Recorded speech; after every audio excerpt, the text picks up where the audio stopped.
Hello friends, welcome back to our channel. ഞാനിന്ന് പറയാൻ പോകുന്നത് എങ്ങനെയാണ് മൊയിന കൾച്ചർ ചെയ്യുന്നതെന്നാണ്. ബീറ്റ ഫിഷിനും അതുപോലെ തന്നെ ഗപ്പികൾക്കും കൊടുക്കാൻ പറ്റിയ നല്ലൊരു ലൈവ് ഫുഡാണ് മൊയിന എന്ന് പറയുന്നത്. അപ്പോൾ എങ്ങനെയാണ് മൊയിന കൾച്ചർ ചെയ്യുന്നത് നമുക്ക് നോക്കാം.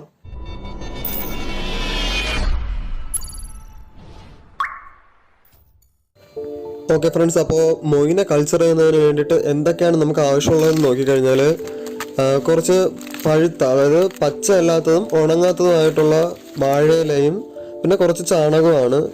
ഇത് രണ്ടും കൂടെ മിക്സ് ചെയ്തിട്ടാണ് നമ്മൾ മൊയിന കൾച്ചർ ചെയ്യുന്നത്. ആവശ്യമായിട്ടുള്ള സാധനങ്ങളെല്ലാം ഞാൻ ഇപ്പോൾ ഇവിടെ എടുത്തു വെച്ചിട്ടുണ്ട്. ഇനി ഒരു ബക്കറ്റ് എടുക്കുക, അതിൽ കുറച്ച് വെള്ളം ഒഴിക്കുക. ഏകദേശം നമുക്ക് എത്രയാണോ വെള്ളം ആവശ്യം വരുന്നത് അത്രയും വെള്ളം ഒഴിക്കുക. ഇനി നമ്മൾ നേരത്തെ ഇവിടെ എടുത്തു വച്ചിരിക്കുന്ന പച്ച ചാണകം ഈ വെള്ളത്തിലേക്ക് കലക്കുക. ആവശ്യത്തിന് മാത്രം കലക്കിയാൽ മതിയാവും. പക്ഷേ നന്നായിട്ട് ആ വെള്ളത്തിലേക്ക് ഫുള്ള് പിടിക്കുന്ന രീതിയിൽ നന്നായിട്ട് കലക്കുക. സാധാരണയായിട്ട് എല്ലാവരും മൊയിന കൾച്ചർ ചെയ്യുന്നത് ഈസ്റ്റ് ഇട്ടാണ്. കുറച്ച് വെള്ളം എടുത്ത് അതിൽ ഈസ്റ്റ് ഇട്ടാണ് കൾച്ചർ ചെയ്യുന്നത്. പക്ഷെ അങ്ങനെ കൾച്ചർ ചെയ്ത് കഴിഞ്ഞാൽ ഈ മൊയിന നമ്മൾ കൾച്ചർ ചെയ്തത് വാഷ് ചെയ്തിട്ടേ നമുക്ക് ഫീഡ് ചെയ്യാൻ പറ്റുള്ളൂ. പക്ഷെ ഇങ്ങനെ നാച്ചുറലായിട്ട് ചാണകവും വാഴയിലയും മിക്സ് ചെയ്ത് ചെയ്യുകയാണെങ്കിൽ വാഷ് ചെയ്യാതെ തന്നെ നമുക്ക് ഡയറക്റ്റായിട്ട് ഫീഡ് ചെയ്യാൻ പറ്റും. ഒരു 5 മിനിറ്റ് നമ്മൾ ഈ കലക്കിയ വെള്ളം നനക്കാതെ വെച്ച് കഴിഞ്ഞാൽ നന്നായിട്ട് തെളിഞ്ഞു വരും. അപ്പോൾ തെളിഞ്ഞതിന് ശേഷം നമ്മൾ ഏത് ബക്കറ്റിലാണോ ഇത് കൾച്ചർ ചെയ്യാൻ ഉദ്ദേശിക്കുന്നത് ആ ബക്കറ്റിലേക്ക് ഇത് പയ്യെ ഒഴിക്കുക.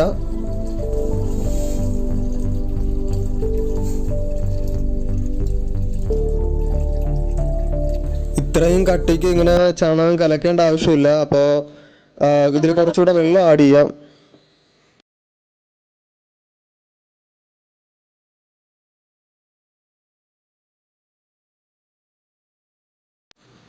ഇനി നമ്മൾ നേരത്തെ തന്നെ എടുത്തു വെച്ചിരിക്കുന്ന ഈ പഴുത്ത വാഴയിലകൾ ഈ വെള്ളത്തിലേക്ക് നന്നായിട്ട് ഞവടി ചേർക്കുക.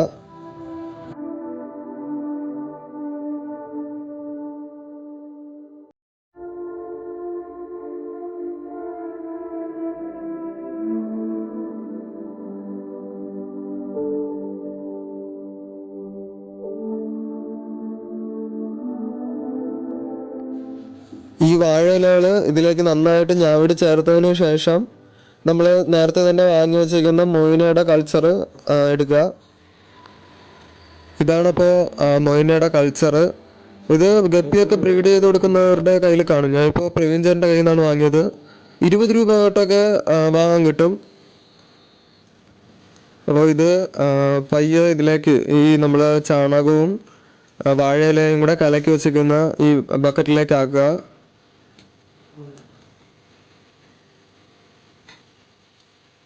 അതുപോലെ തന്നെ ഇപ്പോൾ ആദ്യമായിട്ടൊക്കെയാണ് കൾച്ചർ ചെയ്യുന്നതെങ്കിൽ നമ്മൾ ഫസ്റ്റ് വാങ്ങിയ ഈ കൾച്ചർ ഫുള്ള് ഒരു ബക്കറ്റിൽ തന്നെ ഇടാതെ കുറച്ച് മാറ്റി വയ്ക്കുന്നത് നന്നായിരിക്കും. ഇപ്പോൾ എന്തെങ്കിലും പ്രശ്നം പറ്റി ഒന്ന് ഫുള്ള് ഫ്ലോപ്പായി പോവുകയാണെങ്കിൽ നമുക്ക് ആ ബാക്കി കുറച്ചുകൂടെ എടുത്ത് കൾച്ചർ ചെയ്യാൻ പറ്റും.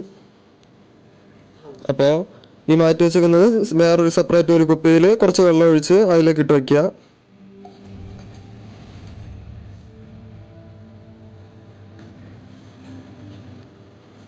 ഇനി ആ കവറിൽ കുറച്ച് എന്തായാലും പറ്റിയിരിക്കുമല്ലോ, അപ്പോൾ അതിനും കൂടെ എടുക്കുന്നതിന് വേണ്ടിയിട്ട് കുറച്ച് വെള്ളം ഒഴിച്ച് വീണ്ടും ആ കുപ്പിയിലേക്ക് തന്നെ തിരിച്ചൊഴിക്കാം. ഓക്കെ ഫ്രണ്ട്സ്, അപ്പോൾ നമ്മുടെ മൊയിന കൾച്ചർ ചെയ്യാൻ ഇത്രയേ ഉള്ളൂ. വളരെ സിമ്പിളാണ്. ഇങ്ങനെ ഒരു മെത്തേഡിൽ നമ്മൾ ചെയ്യുകയാണെങ്കിൽ ഡയറക്റ്റായിട്ട് തന്നെ ഫീഡ് ചെയ്യാൻ പറ്റും. അതുപോലെ തന്നെ ഗപ്പികൾക്കും ബീറ്റ ഫിഷിനും ഒക്കെ നന്നായിട്ട് കളർ വയ്ക്കുകയും ചെയ്യും.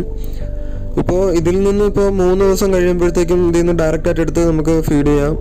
എങ്ങനെയാണ് ലൈവ് ഫുഡ് ഫീഡ് ചെയ്യേണ്ടതെന്നും അല്ലാതെ ഫുഡ് എങ്ങനെയാണ് ഫീഡ് ചെയ്യേണ്ടതെന്നും നമ്മൾ അടുത്ത ഒരു വീഡിയോ ഇടുന്നതായിരിക്കും. അപ്പോൾ നമ്മുടെ വീഡിയോസ് നിങ്ങൾക്ക് ഇഷ്ടപ്പെടുകയാണെങ്കിൽ ലൈക്കും ഷെയറും ചെയ്യുക.